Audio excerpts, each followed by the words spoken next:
Rated.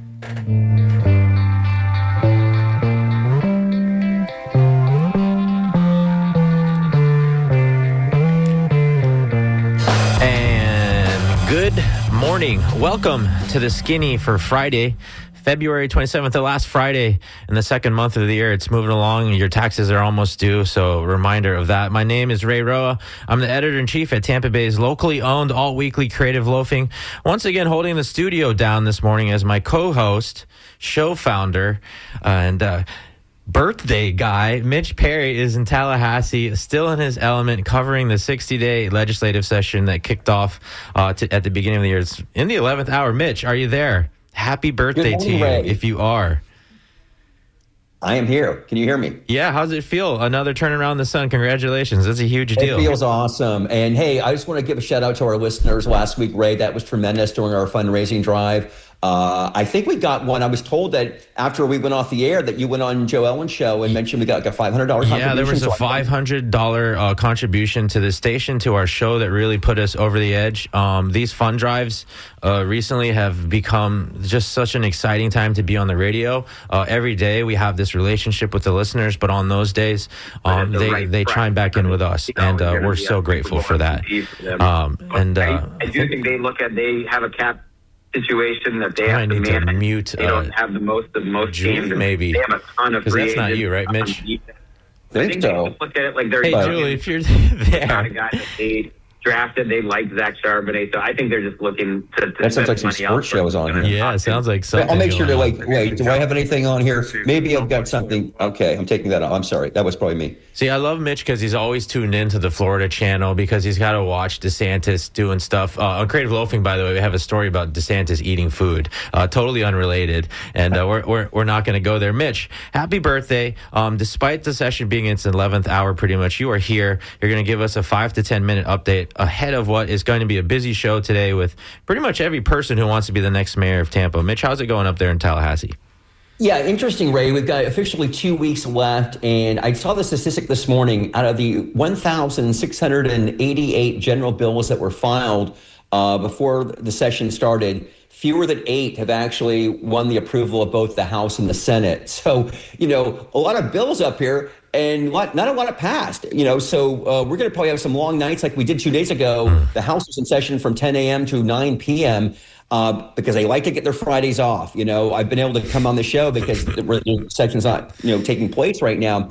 That may change next week. A bill that I think is a good one for all of us that did pass in the Senate yesterday, and it's moving finally in the House, and that's on these AI data centers, which we've talked about in the past. And as more and more people learn about these, they're very concerned about this for a variety of reasons, especially when it comes to energy consumption. So this bill would require the Florida's Public Service Commission to ensure that data centers pay for their own utilities, not the general body of ratepayers. It would also retain local government's authority to regulate land development with respect to large load customers.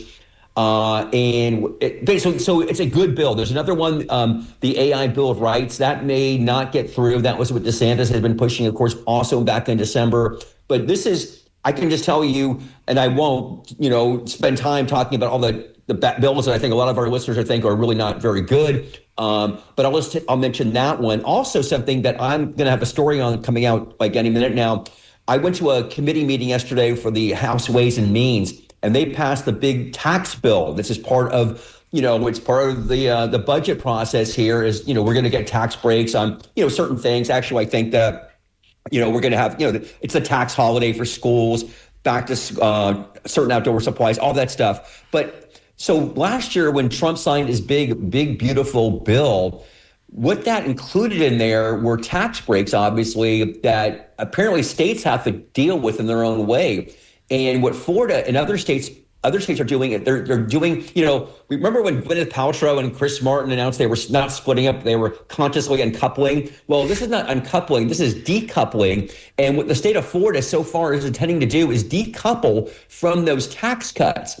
And what that means is that it will save Florida. Basically, it would cost the state of Florida $3 billion if they went along with all the tax cuts that were a part of that federal tax cut plan from 2025.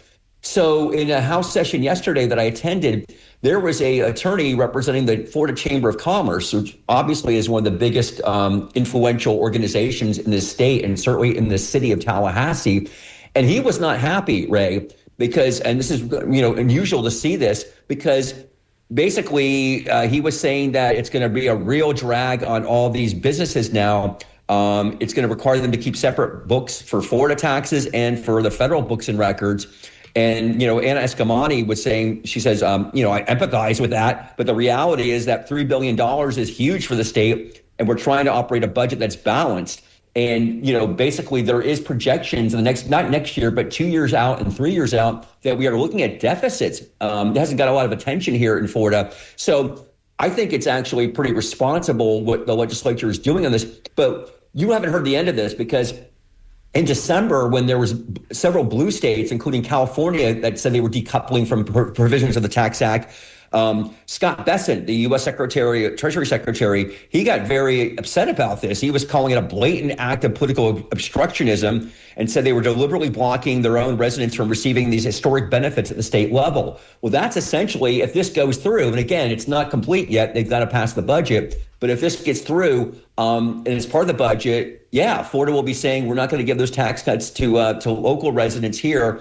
And it'll be curious to see if the Trump administration reacts so negatively now that it's, their favorite state, basically, that was not going to be accepting those tax cuts. So something to watch out for. I would say basically that's it.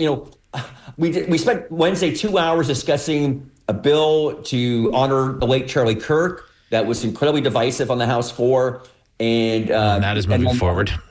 Yeah, I mean, and I won't talk about this stuff that's really annoying people. There's an article in the Times today, I'll just end with this, that you might have seen, that apparently the city council is at odds with Mayor Ken Welch about signing this letter regarding this anti-DEI bill.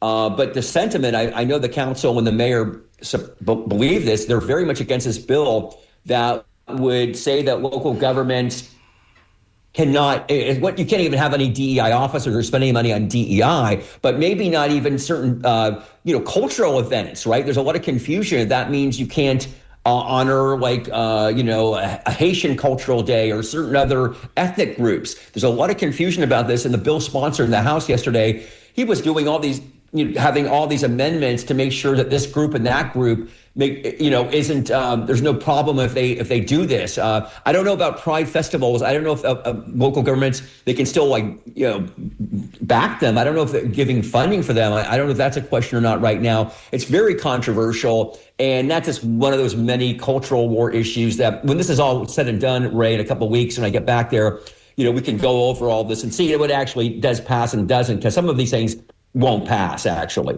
For sure. Mitch Perry, thank you so much for checking in from Tallahassee. Enjoy your birthday today. Thank you so much for everything you bring to the show. And we'll see you in a couple weeks here, but definitely see you on Zoom next Friday. Okay, Ray. Thanks a lot.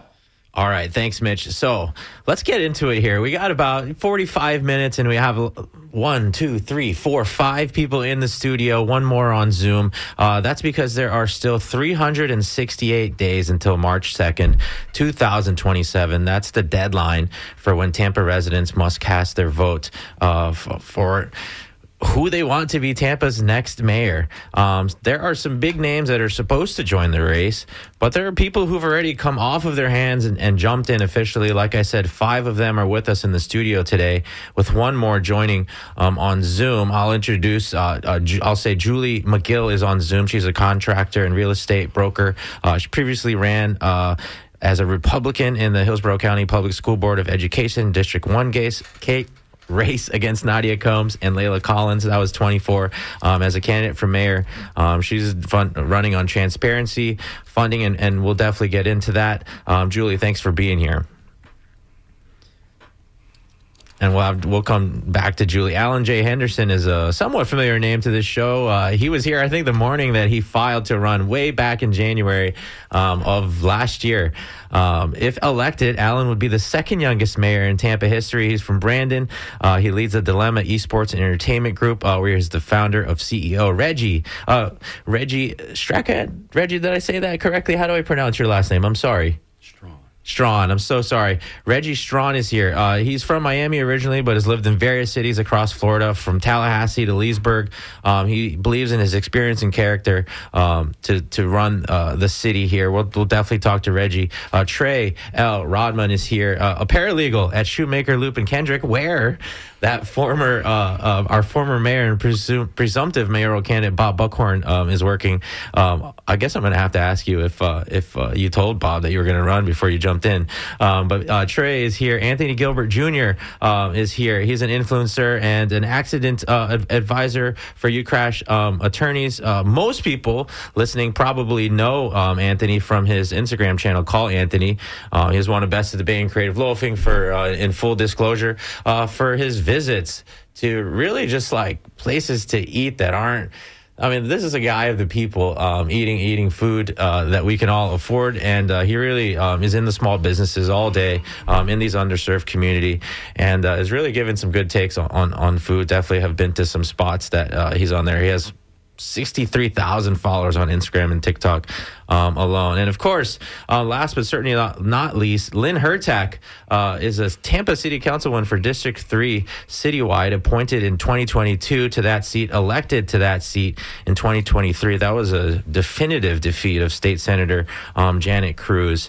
Lynn was going to come on the show already to just talk about municipal things, but then she went and filed paperwork to run for mayor on Monday, and we have a very robust and even more robust program. And in full disclosure, I will say I first met Lynn in 2017, and we were both in a cohort of Bob Buckhorn's mayor's neighborhood university, and I've known you to be heavily plugged in the municipal process on various boards, etc., ever since. So Lynn, welcome, and thank you all for being here. Thank you. I'll say when you talk into the mic, just please kind of talk in there straight into the can. And I just want to give you a chance. And by the way, we should say we reached out to Ryan J. Edwards, who also filed. Did not hear back from Ryan. Kadeem R. Abdi has also filed. Recently told me that he's 50-50 on staying in the race and could not make it today. And if you do want to call at some point, the phone number is 813-239-9663. Anthony, our phone answer, not Anthony Gilbert Jr., will get you on the line, and you may have to wait a little bit. But I wanted to give each of you 30 seconds or so to introduce yourself to our listeners in your words, and just kind of tell them your name, let them hear your voice, and tell them who you think you see when you look in the mirror every morning. And I'll start to my right here with Alan. Well, good morning, Ray, and happy birthday to Mitch as well. My name is Alan Henderson. I was born in Tampa, raised here, always been entrepreneurial, but as I grew older and fell in love with this city, I started to realize that the things I loved the most about it were at risk. And a lot of the conversations that I was listening to weren't about protecting the culture that I care about. So I figured if you feel like you can make a difference, if you feel like you can lead, you should step up. And so I filed, like you sort of mentioned, top of January last year to get an early start, to get our name out there. And it's been fun. Tampa politics is... it's unique to me. I was telling my friend Luke on the way here, I was like, this is one of the wildest job interviews I've ever had, where everybody you're trying to compete against is in the same room with you. But it's been unique, and we're learning so much about our city, and I'm excited to be here. Awesome. Reggie, please introduce yourself to WMNF listeners. Good morning, Tampa. My name is Reginald Strawn, your next mayor of Tampa. I hail from the city of Miami. I'm in customer service. I know what the constituents want. And what you want, I listen. Whatever the voter wants, I work for you. I will be working for you. I promise you that. I'm a winner. I don't lose. No one remembers second place. Trey. Good morning, everybody. Ray, thank you for having me. Of course. Yes, my name is Trey L. Rodman. So when I look in the mirror, the man that I see is someone who always stands up for people, for what's right. I think we've kind of lost that vision, not only just in Tampa, but as a whole in this country. I think honesty, transparency, accountability, leadership that brings people together is what I represent. I am for the people. I am part of the people. I struggle. I know what the struggles are because I faced them myself. I am running for mayor because I'm tired of leaders getting in this position that don't do what they say. I the saying that if you want something done right, do it yourself. I know I can trust myself. I know I'm trustworthy. I know I will do what I say, and I know I will fight for the people that don't have a voice because I care. I will listen to those, the residents of Tampa, to let me know what it is that they need from me, because that's what a mayor is supposed to do, represent the people. And I'm just going to put people before politics. I don't have an extensive background in politics. I'm not a politician, and I'm proud to say both of those. I come with new ideas, fresh ideas. I'm not stuck in certain ways and old ways. Like I said, I'm not a politician. I just lost my train of thought. It's okay. I'm so sorry. This is kind of unfair because I'm going to ask you a quick follow-up. Yes. But you work at the same company as Bob Booker. You're a paralegal there. He's got a title like executive vice president of something. Yes. And did you tell him you were going to run? What did he say to you? I don't see him often. He's considered an advisor. Okay. So he's in the office periodically. I didn't see him after I filed. I saw him a couple times around the office before I filed. And nice guy. I mean, he always speaks, has a smile on his face, so there's nothing bad I can say about him. But when I do catch him in the office, when I go back Monday, if I catch him, I will speak to him and introduce myself. Councilwoman, a voice very familiar to our listeners. Please reintroduce yourself as we talk about the mayoral race. Hi, everybody. I'm Councilwoman Lynn Hertak, District 3 citywide, and I've been on quite a bit. So folks are asking me why I decided to jump in the race, and really it's the ability of what I have done so far on council that have led me to believe that this is really the next step.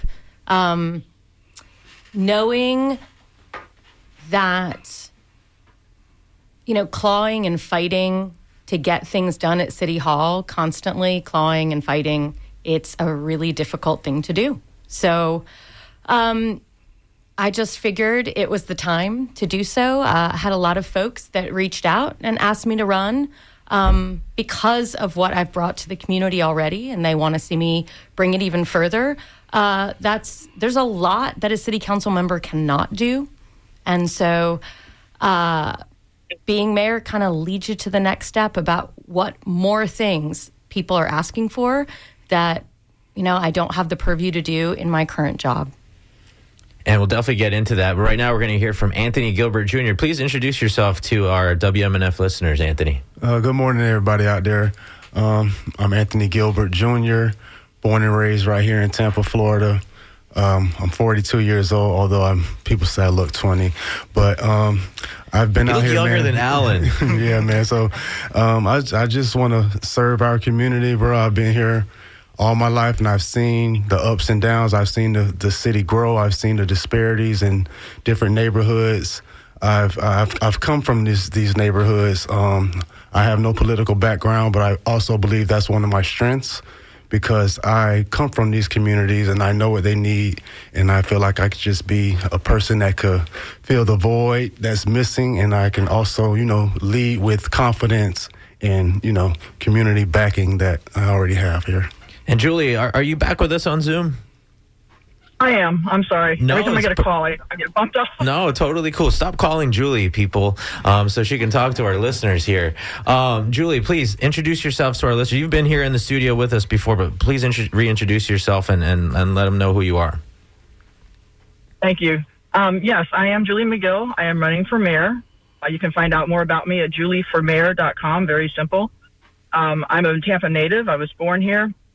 I am not just talking about what I'm going to do. I have already been doing it. I have been fighting for the rights of people in Tampa for about the last 3 or 4 years against unfair code enforcement, unfair construction practices. I am now delving into where the money's actually going with these pet projects. The Ballast Point Pier is a big one. I found discrepancies in the engineer's report on that. I want to know why they're talking about spending $14 to $17 million when, as a contractor, I look at the pier and I know that is not more than probably $1 million at most, and that's if you want a lot of bells and whistles on it. I'm also looking into the South Howard Flood project. To me, there was alternatives offered. I don't know why they were not shared with the public to affect all of South Tampa, not just South Howard and around Memorial Hospital. There's got to be a better way than carving up that street for the next 4 years and causing all those businesses a lot of grief. So this is who I am. This is what I do every single day. I'm always trying to protect our money. And like I said, I'm not just talking about doing it. I've been doing it. So I will be your next mayor of Tampa. Thank you.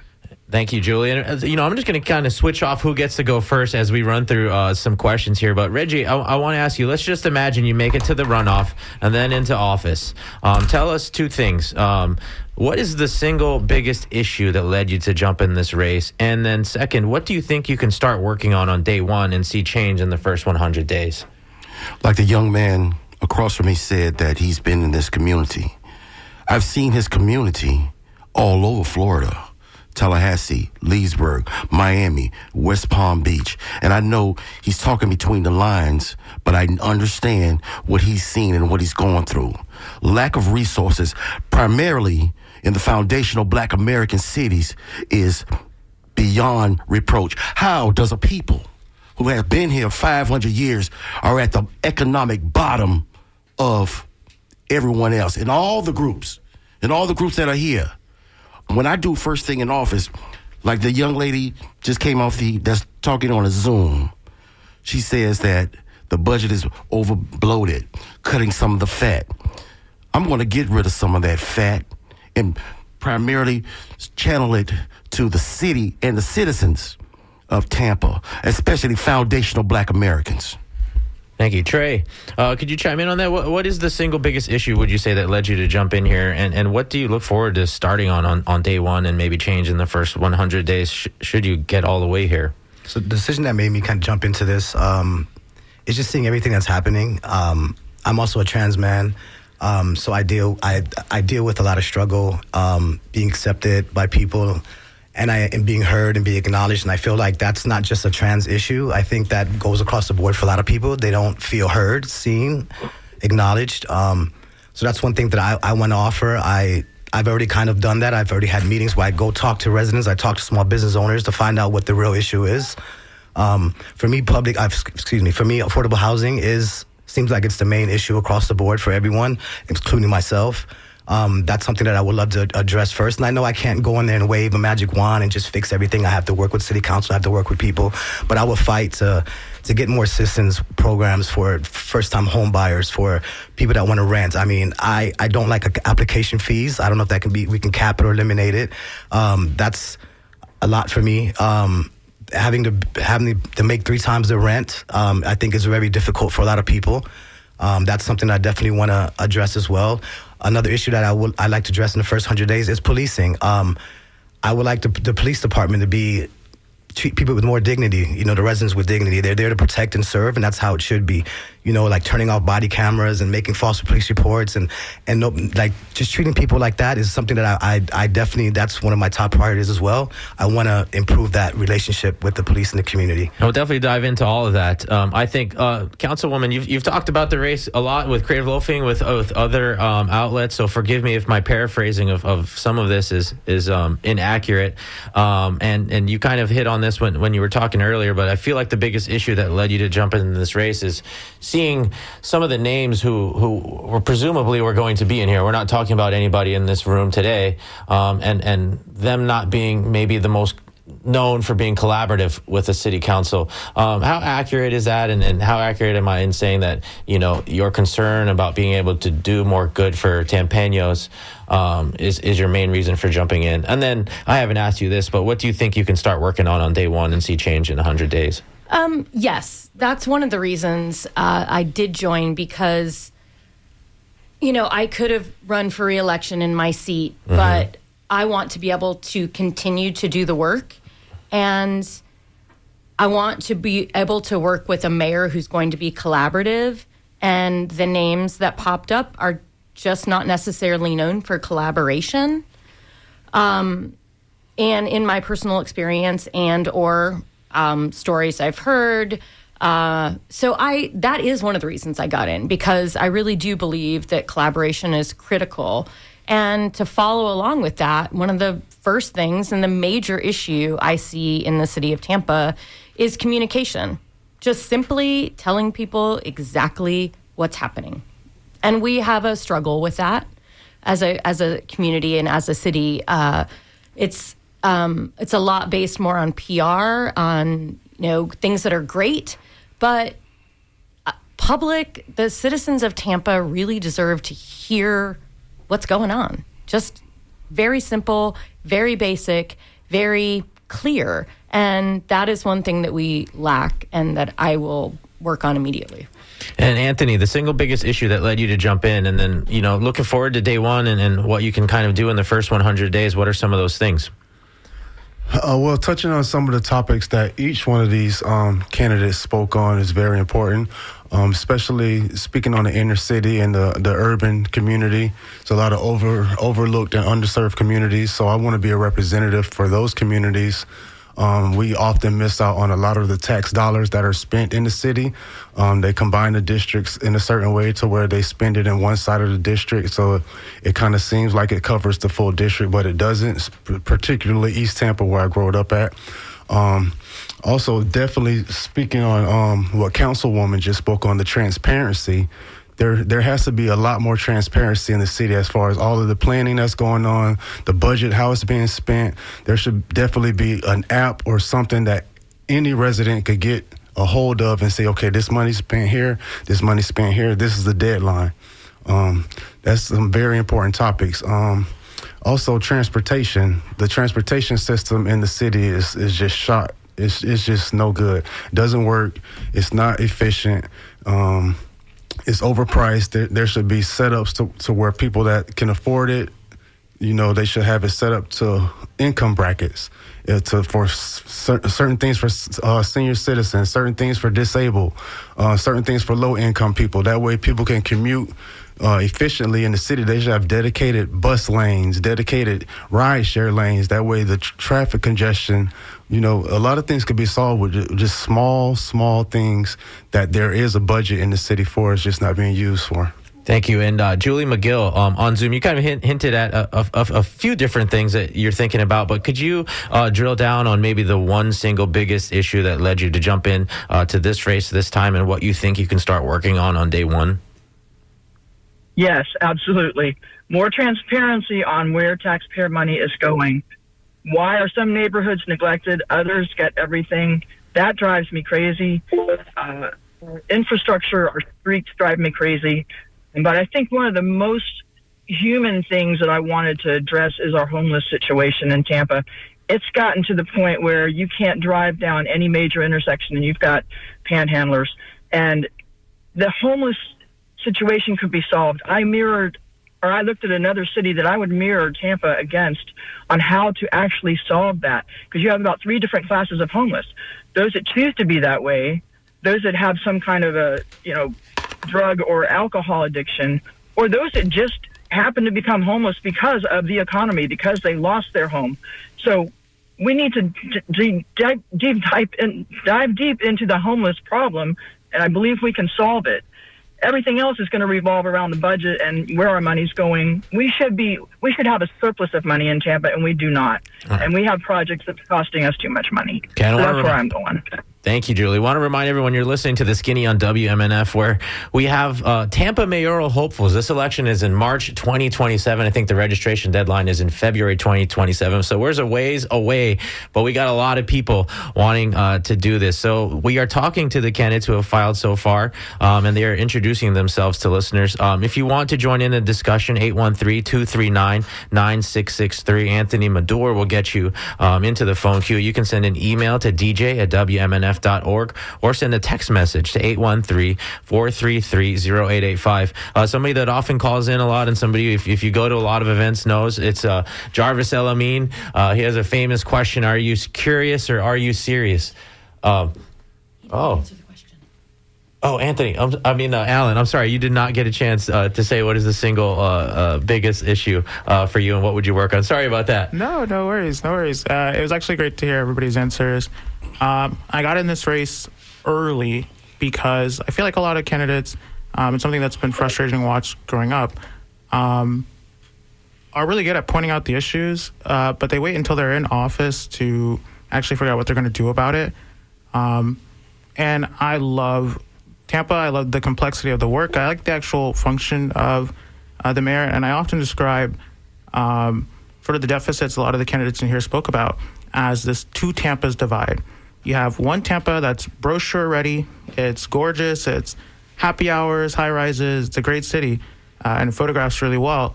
And then you have the other Tampa that I've also grown up in, which is the rising TICO bills, the infrastructure strain, the lack of transportation, and every year that gap is growing wider and wider.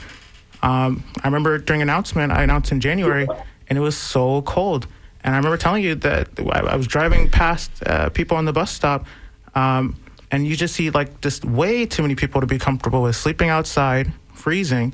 And it's like, for as well as our city pictures, it's a really stunning backdrop to also have so many people sleeping outside of it, on the streets. And so just everything from safety to transparency to affordability. I mean, I could tell you all 17, but we've written out exactly the first 17 executive orders I would sign. And it's all centered around bridging that gap and introducing more opportunities to the people of Tampa. All right, and Trey, we're going to let you get this question first. Money, some would say you needed to win an election. Councilwoman, I know your race against State Senator Janet Cruz in 23 was an argument against that. Total New York Yankees, Tampa Bay Rays kind of situation there. But here you are. Bob Buckhorn is a two-time mayor seeking to get back in office. The guy's got close to $1.5 million in a PAC ready to spend to get his message out. I know all of you are going to run your own race, and that's what you said. But what do you think about that, and how are you going to raise money for this race? Obviously, some of you just got in, so you haven't hit that filing deadline. But at this point, the only stuff I see on the Hillsborough County Supervisor of Elections is Allen, $483 reported, and then Julie McGill with $100. So what are you going to do about that fundraising gap, Trey? Oh, first, I'd like to say, I know Buckhorn and friends have a lot of money, but I do think, money doesn't change the world. It's people that change the world. He has developer friends that are donating this money to him, and that's part of the problem. We don't want to have the millionaire and billionaire clubs keep feeding their friends.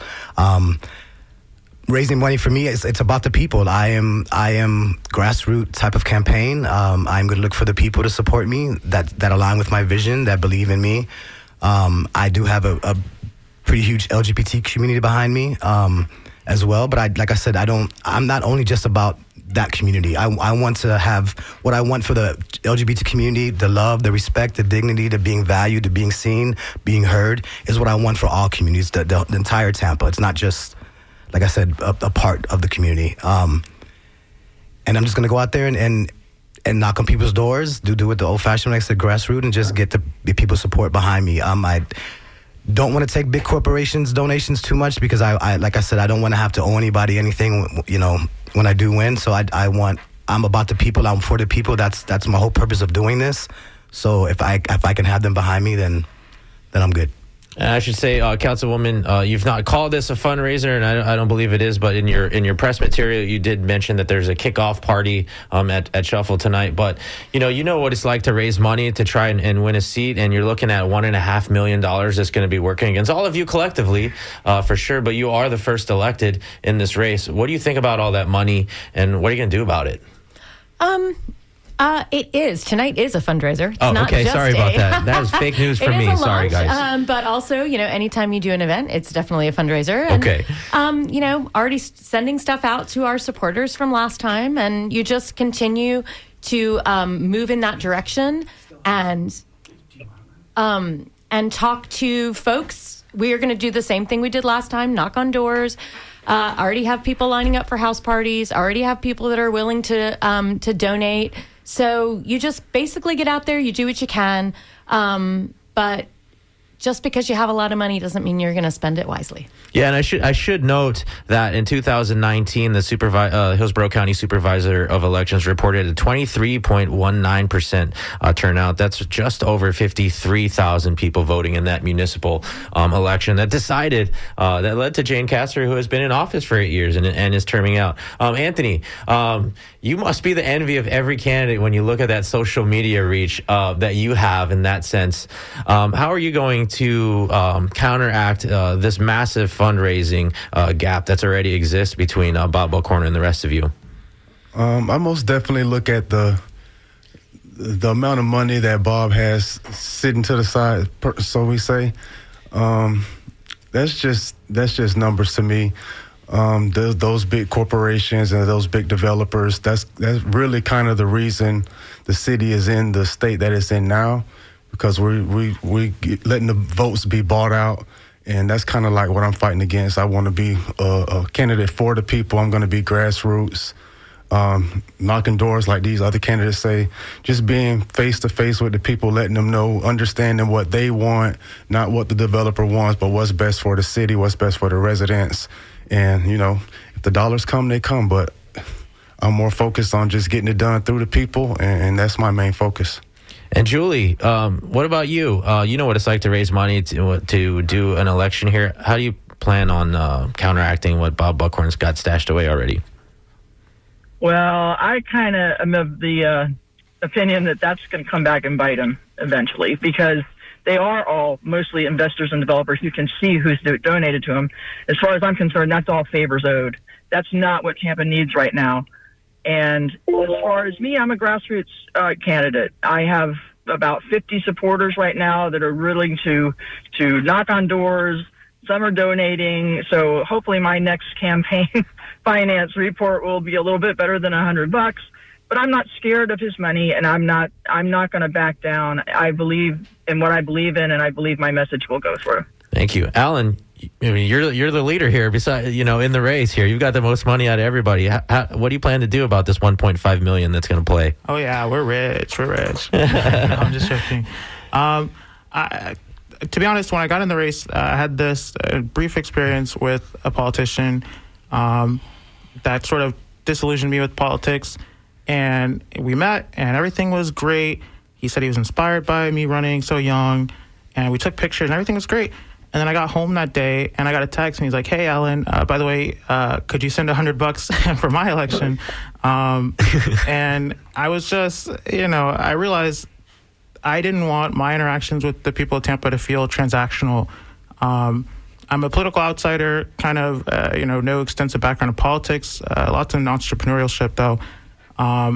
And so I wanted the first year of us in the race really just to be about listening to the people.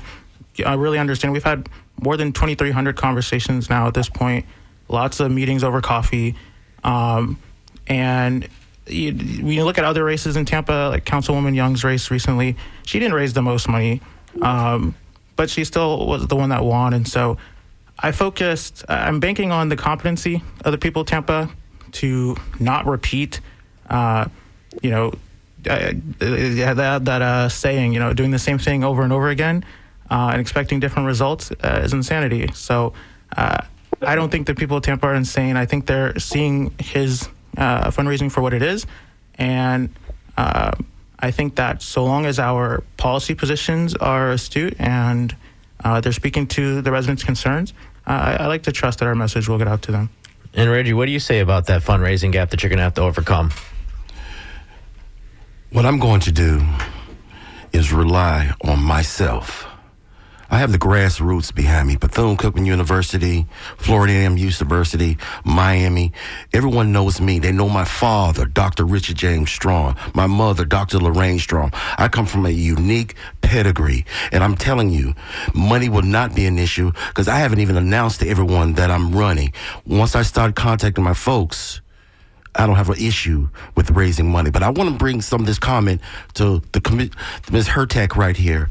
For example, shout out to Celeste Mona Judge. I was watching her and watching up what went on with your council. 2025, 2024, there was a survey given out, and the survey came back, but not everyone participated in it. So Naya Young, she sent the survey back out again, and more people participated. Now, option A had 148 votes. Option B had 45 votes. Naya Young went with option B. She's not listening to the people. And your board backed her. And when all y'all went with her vote to pick option B, all y'all get an F as far as I'm concerned. Right. But this is what we're talking about. Listen to the people. Could you be a little bit more specific about the survey? What was it regarding? Was it It was concerning some signs. It wasn't nothing major. It was concerning some signs, and they wanted to put it out. Okay. So Nia Young do the survey again, and the people voted for a particular sign. Okay, maybe digital signage. Councilwoman, you've been invoked, so I want to invite you to respond to that. I don't know if you quite know exactly what Reggie's talking about with the survey. Yes, I do. It was CRA signage. Okay. So the initial survey went out. Not a lot of people responded. So Councilwoman Young asked for it to be put out a second time. It was put out a second time, and so the rest of the council, we were sitting as the CRA board at the time, so the rest of the board said that they would support board member Young in whatever she chose. She chose the one that had the most number of votes. The reason I didn't choose that one is because it looked too much like historic Ybor. It was very old Ybor, classical looking, and that to me did not experience or didn't evoke what I thought the neighborhood was looking for, because the neighborhood, actually the CAC, the Community Advisory Council, had actually voted for the one that was the one that was ultimately chosen, and they had the backing of the community. So after that vote, which I did not vote for the one that most people voted for, board member Young actually came back and asked that the vote be she wanted to rescind her vote and asked to do the vote again, and then chose the one that the CAC had recommended. Just want to remind people, you're listening to WMNF Tampa. We're on the skinny here for another 12 minutes or so. We might get one or two questions here if we don't kind of go a little faster. We're talking to everybody who's filed to be the next mayor of Tampa, except for two folks who couldn't join us. Councilwoman, I'm going to stay with you, and let's just get into it here. Tampa Bay here, Tampa specifically, we have an affordability issue. There's a study from the National Low Income Housing Coalition found that Florida renters would have to make at least just over $37 an hour to afford a 2-bedroom rental home. Lynn, from the dais, you've talked, Councilwoman, you've talked a bit from the dais about density, where it should go, but you talked to the Business Journal this week about infill housing, talking about building quadplexes, sixplexes, things like that, beefing up that kind of the community land trust. You're on the dais every day voting on issues related to this, so your votes are on the record, and they can be challenged as we see here. So I want you to chime in first here. How, thinking about the office of mayor, what is your hope as mayor, how you might help council tackle the housing affordability problem? And maybe elaborate on your comments to the Business Journal. And then also I'll ask the rest of you, how do you see your approach to solving housing affordability for voters? Well, I mean, again, it really goes to planning. Right now, we just sent our comp plan to the state for review, and that helps availability to build better housing, more housing. Right now, we don't have that ability. We have a meeting on Monday evening to talk about the first drop in the Land Development Code, which does the very same thing, enables developers to build more on property. Right now, the majority, I believe I said 80% in the Business Journal, and it's somewhere around there. 80% of the land in the city of Tampa is residential, single-family only zoned. And with less than 4% of land available in the city of Tampa, that's just not doable. We can't keep building single-family homes and expect them to be affordable. So that is the biggest number one way that I've spoken to both developers and residents on how to create more housing and have it be more affordable. So I could go into depth, but I know we don't have a lot more time. Yeah, for sure. Anthony, what about you? You're out there. You're seeing this out there. You're hearing from people. How would you address the housing affordability issue here in Tampa? Well, it's most definitely a big problem. A lot of people are getting pushed out of houses, pushed out of their homes just for not being able to afford the common everyday necessities, toilet paper, groceries. You have to make a choice if you're going to put gas in your car or pay the rent. I feel the easy way to solve it is to start handing out some density bonuses to these developers, change some of this underused spaces that we have that belong to the city, and build affordable, truly affordable homes on these buildings, on these these lots and stuff that they got everywhere. Like, the city has so much land, they just sitting on it. They waiting for property values to go up or whatever they waiting for. They should focus more on building truly affordable houses, not houses that cost $300,000 within a community that's not even making that in their lifetime. So that's not considered affordable. I believe with the density bonuses, you let these developers build up like they're doing everywhere, more units in one space, and you can solve a lot of those issues easily. Thanks. Julie McGill on Zoom. How do you make sure people can afford where they live here? Oh, boy. Well, I'm a real estate broker as well, so let me give you my take on that. The market right now it's just kind of flatlined. I think when we see the interest rates drop next month, and everybody's got their fingers crossed, I think you're going to see a lot more of affordability because prices should be starting to come down a little bit and leveling off. But I have a unique approach as well, and I'm thinking that if the city of Tampa, and in conjunction with Hillsborough County, would allow everybody that has the room to have an ADU in their backyards, that would solve a big problem because there's only certain areas now that allow that. And boy, let me tell you, you go to town and country and they've already made their ADUs for their parents to be in their backyard. So to me, tiny houses, ADUs, there's got to be a way to make affordable. And Julie, you cut out there. So we're going to go to Alan here. Alan, you've had a long time to think about this, and it's kind of on your website. What are you going to do about housing affordability here in Tampa? Absolutely. And this was one of the top concerns that we've spoken about with residents. I think there's ultimately 3 core opportunities in housing, and a lot of the serious candidates you'll hear will talk about rezoning. That's not a negotiable, and it's already happening, which is fortunate. So you'll get more opportunities for ADUs. You'll get the density bonuses. You'll get a lot of opportunities there. I think the other part of it that's important is making sure that the people who are renting in Tampa can actually afford to still stay in Tampa. A significant portion of Tampa's market is currently renting. And so some of the initial executive orders we'll sign are about anti-displacement funds to make sure that people who are at risk of being priced out of their homes can still afford some breathing room to stay in them. Obviously, we want to see more opportunities brought to these residents. So, they have jobs that are allowing them, that are keeping pace with the cost of living here. And I mean, there's a variety of things. I'm supporting of a vacancy tax on developers, especially the out-of-state ones, but a very modest one. And I've spoken with a handful of developers that also think it's just the way of the market currently. If you're hoarding up housing during a housing crisis and you're sort of speculative purchaser, there probably should be a fee that comes with it. And Tampa is a gorgeous city. I don't blame them for wanting to buy it up. But I think that you have to just start making decisions on behalf of the community. And I think that this is a modest one that they would support. And Reggie, let's go to you. How do you make sure people can afford to live in their homes if you're the mayor of Tampa? Well, I want to piggyback on the young man across from me. I concur with him on his ideas of building homes and what have you.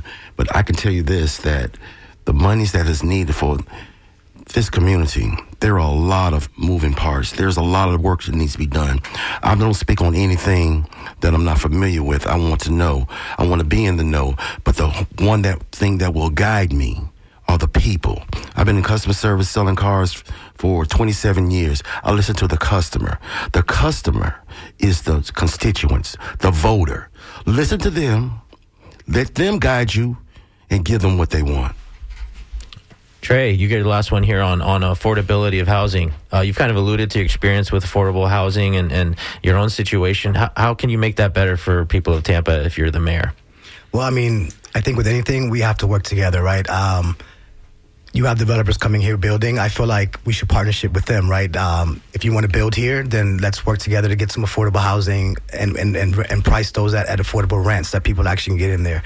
Like I said, application fees. I mean, that was one of my big issues when I was trying to find an apartment. I spent like $900 in application fees. You get denied and you don't get it back. And it's like that $900 could have been 1 month of rent somewhere or something. So now I have to start over. They're making 3 times as much as the rent. I mean, like I said, that's, like you said, $37 an hour somebody has to make to afford a 2-bedroom. That to me is not, it's not reasonable. And having a home is not a luxury, it's a necessity.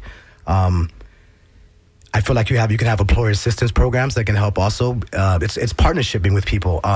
Like I said, the vacant lands, building on there, alternative type of homes. You have tiny homes, you can have container homes. assistance with, like I said, with first-time home buyers. Even for me, I was thinking there's a point if you can even get partnership and work with TECO. I know the electric bill is crazy. Partnershiping with them to find out if there's something we can do for people that can't afford to pay that assistance program and funding. So those are my ideals for that. I feel like we all would benefit from that because, like I said, I struggle the same way with my rent. It's very difficult. A lot of people have to have roommates or live with parents. So I get it. It's a real struggle. And this is going to be our last question because we only have an hour, so much time to talk about. And I'm going to let you kind of take the mic here, everybody. So if you could answer this in 15 to 20 seconds, roughly. Trey, we're going to stay with you and let you go first. Just tell the listeners, what can they expect from you here in the coming year, and what should they look for, and why should they vote for you, and where can they find you? Well, you're going to see a lot of my face around the city of Tampa because I am a person that, like I said, I want to hear from the horse's mouth. I'm not calling anyone a horse, but I want to hear the issues directly from the people. And that's the only way we're going to really fix anything is by listening to what needs to be fixed. They're going to know the best. It's like an employer when they want to implement new systems, but they don't ask the workers for their opinion, and they implement a new system, and then the workers try to use it, and it doesn't work because nobody really asks the people who are really doing the work, what do they need? And like I said, for City of Tampa residents, they work hard. They should be able to enjoy where they live as well. I'm going to cut you off because we got to get it all in here. Councilwoman, what can the voters here expect to see from you here as you try to do two jobs at once here? And where can they find you? LynnHertack.com, and pretty much continuing to do what I'm doing, continuing to listen, continuing to work within the city to do what I can and talk about things I'd like to do in the future. So tune in. Anthony Gilbert Jr., what should our voters expect from you here over the next year, and where can they find you? Well, expect to see a lot of me. Of course, you can find me on Call Anthony _ on Instagram. You can go to GilbertForMayor.com. I'll be in the community daily, just, doing what it takes to understand what the people want, and that's what I'm here for. Julie McGill on Zoom, could you tell us what the voters should expect from you here over the next year and where they can find you? Julie may be gone. Julie might have dropped off there. Oh, no. I thought somebody called you. Yeah, they did. It's my brother. It's like, oh, come on, dude. Don't call your sister right now. I know. JulieForMayor.com. Very simple. JulieForMayor.com. I am loading videos at least 2 or 3 times a week of where I'm going, what I'm doing, how I'm trying to figure out what's going on with the money.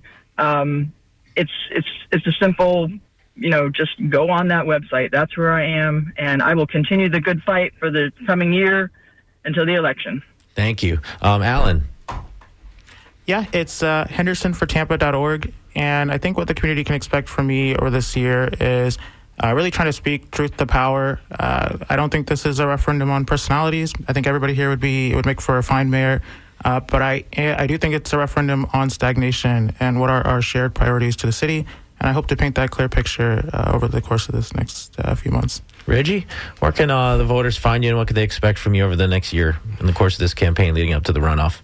I think it's going to be fun. I think it's going to be engaging. I think it's going to be an opportunity. Don't worry about trying to find me. I will find you. Okay? When I do officially come out, it's going to be bombastic and phenomenal.